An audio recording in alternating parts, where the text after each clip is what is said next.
Pemirsa, industri logistik diharapkan dapat memanfaatkan perkembangan teknologi digital untuk menjawab kebutuhan konsumen yang sudah semakin melek digital.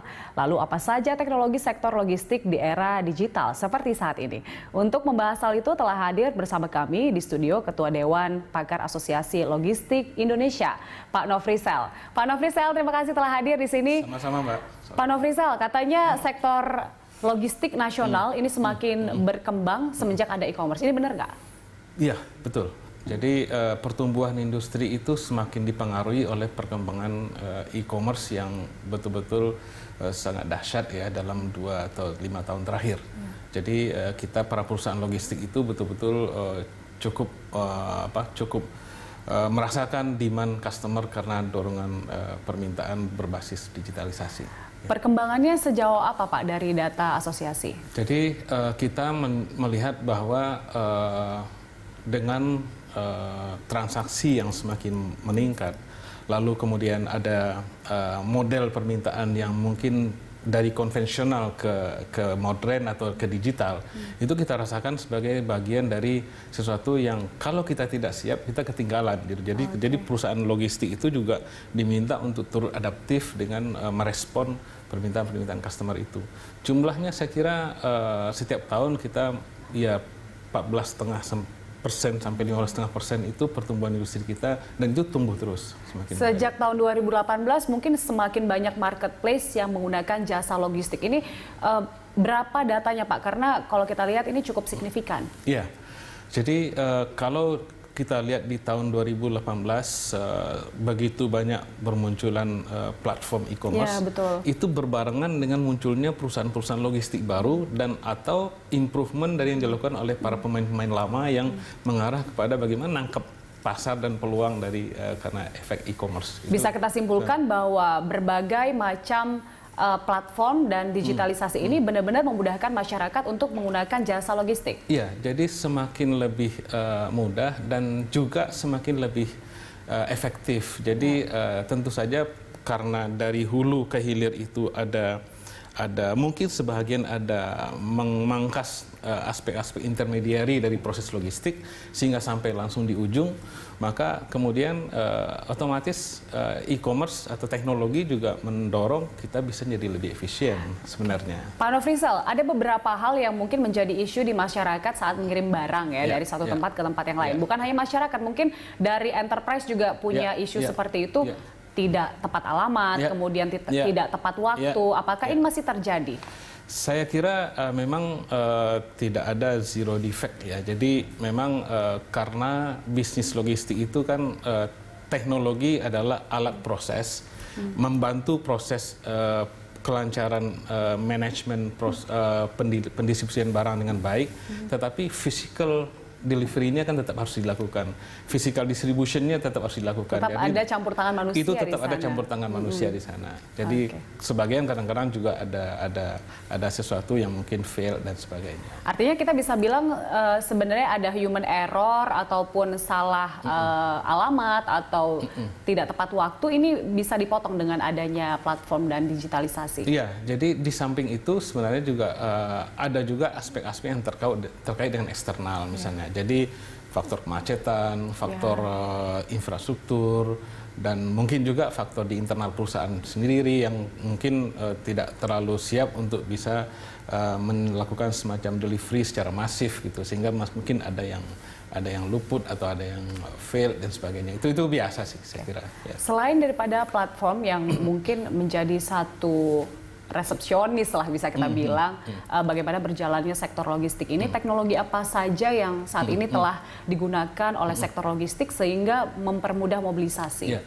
Saya pikir hampir semua aspek ya, baik di udara, di laut, di darat, ataupun pergudangan, kita sudah menggunakan platform-platform berbasis IT.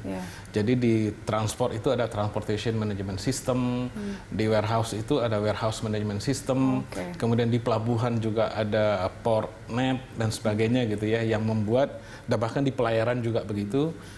Sudah ada platform itu. Mungkin yang kita coba challenge itu adalah supaya ada integrated proses.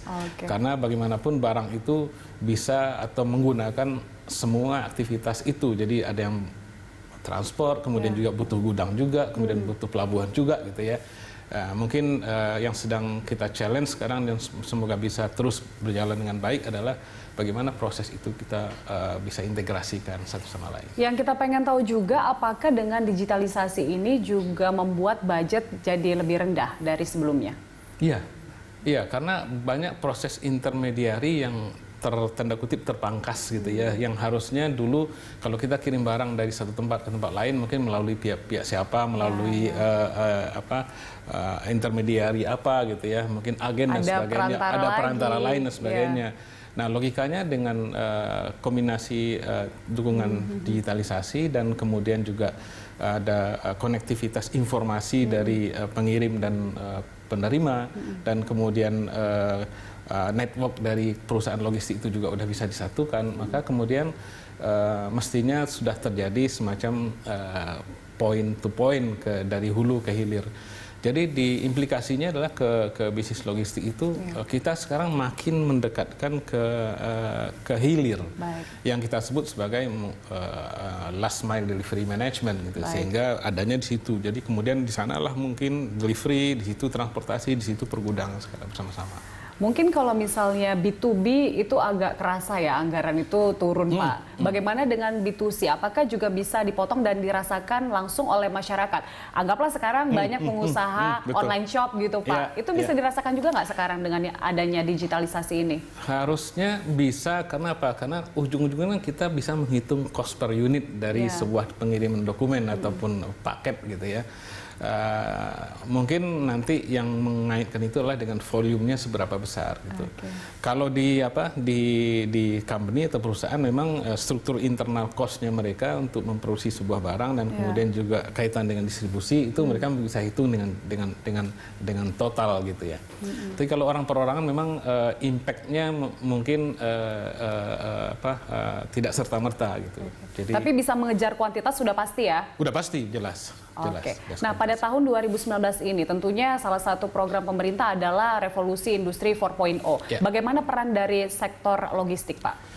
Jadi dalam konteks Revolusi Industri 4.0 itu kan poin intinya kan utilisasi menggunakan Internet of Things, artificial intelligence dan sebagainya gitu ya. Nah, itu memang berpengaruh terhadap aktivitas logistik. Jadi contoh di gudang misalnya, di dalam manajemen pergudangan kita kalau masih konvensional mungkin proses memasukkan barang, proses menyimpan, proses mengeluarkan barang itu butuh waktu yang panjang gitu. Tapi begitu kita menggunakan teknologi termasuk juga berbasis digital dengan warehouse management system, maka itu bisa menjadi lebih cepat. Nah, itu IoT ya, Pak ya? Itu IoT. Oke. Gitu. Kalau artificial intelligence? Termasuk juga koneksi antar cabang gitu. Ya. Jadi hal begitu juga. Contoh kalau ke artificial intelligence misalnya mungkin Mbak pernah lihat juga ya. Jadi bagaimana sekarang gudang itu bukan hanya fisikal, tapi kadang-kadang juga ada gudang yang virtual, yang mobile gitu. Sehingga kalau dulu kita menyimpan barang di dalam rak-rak di pergudangan, sekarang mungkin raknya yang jalan-jalan. Jadi kita nggak perlu ngatur gitu. Jadi itu bisa begitu dan itu membuat proses bisnis kita di logistik itu semakin lebih efisien dan cepat. Nah, apakah dengan adanya perkembangan digitalisasi seperti saat ini dan kemudian juga penerapan teknologi yang cukup mutakhir, ini bisa diterapkan oleh sebuah perusahaan logistik di Indonesia? Bisa, kenapa tidak? Sudah siapkah mereka? Sekarang begini, jadi aspek itu sebenarnya tidak hanya perusahaan, tapi juga semua ya. Jadi dalam kenyataannya kita juga melihat bahwa customer juga ada yang tetap kebutuhannya cuma konvensional gitu. Dia nggak butuh canggih-canggih juga ada gitu. Jadi customer seperti itu juga. Itu concernnya apa? Karena masih ragu atau belum melek teknologi? Ya, dia merasa nggak butuh gitu. Jadi belum butuh dia, secara konvensional itu juga. Bahkan ada beberapa perusahaan-perusahaan yang saya tahu cukup besar. Kalau ditawarkan teknologi kepada dia, kita nggak terlalu perlu karena nanti penting kita nyimpan aja. Jadi level of service-nya yang dituntut itu tidak terlalu high, sophisticated gitu loh. Apakah artinya penerapan teknologi ini masih menjadi pilihan, belum menjadi kewajiban, Pak? sebenarnya kan di drive oleh customer ya. Ada customer tipe itu. Dan kemudian perusahaan sebenarnya juga bisa mengedukasi customer kalau dia bisa melakukan pemilihan teknologi yang lebih baik. Pak Nofrizal, kita akan lanjutkan perbincangan kita masih tentang sektor logistik Indonesia. Pemirsa, tetaplah bersama kami, Digital Insight masih akan kembali usai jeda berikut.